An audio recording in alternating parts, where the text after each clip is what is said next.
Good day, my name is James Petty Jr. Can you imagine serving in your country's armed forces and not being able to vote for the commander-in-chief of the military?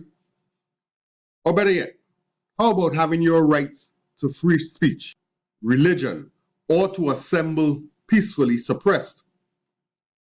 These rights are established for all US citizens in the Constitution. 4 million. In a November 1st, 2016 article on Public Radio International's website, Maria Muriel noted, that's how many Americans the US Census Bureau estimates lives on 5 island territories of the United States. I reside in the United States Virgin Islands, where the population is approximately 162,000 people. Today, I would shed light on the plight of those living in the territories. As an American citizen, it is expected that all rights guaranteed to citizens of the 48 contiguous United States, Alaska, and Hawaii would apply to all Americans regardless of where they reside.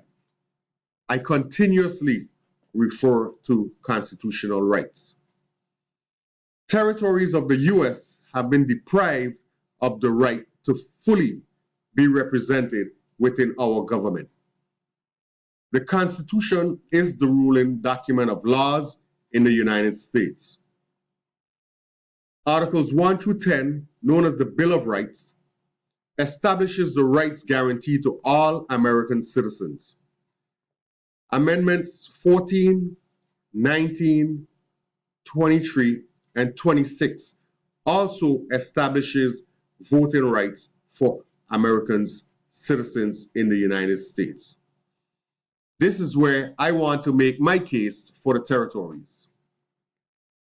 Citizens of the United States territories have been held to the standards set forth in the Constitution from the time they were recognized as part of the United States. Citizens of a territory have rights under the Constitution. They serve in the nation's armed forces, and they have one non-voting delegate in the House of Representatives. It is difficult to understand how one can have no voice in the country they fight for and support legally, but the legal system refuses to recognize their rights based on where they reside. Americans who decide to relocate to any island territory will lose the right to vote for president or to have a member in the House of Representatives with full voting rights. There is presently a case being appealed based on these merits. According to Senator Elizabeth Warren, in an April 6, 2016 article in the Huffington Post, 4 million people who live in the territory are not subjects of a king. They are Americans. They live in America, but their interests will never be fully represented within our government until they have full voting rights, just like every other American.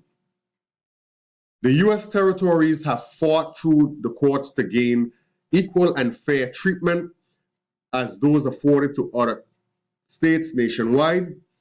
We experience the same hardships, defend a country that refuses to recognize our importance and refuses to amend the supreme law of the land, the US Constitution, to allow their citizens the right to vote in representation in the US Congress, as well as to vote for our commander-in-chief. I ask you to join the millions of American citizens that reside in the territories in their fight to gain voting rights for their congressional representatives in Congress, as well as the right to vote in presidential elections. You can support this cause. Sign the petition to support equal rights and representation in the US territories at www.equallyamerican.org. Thank you.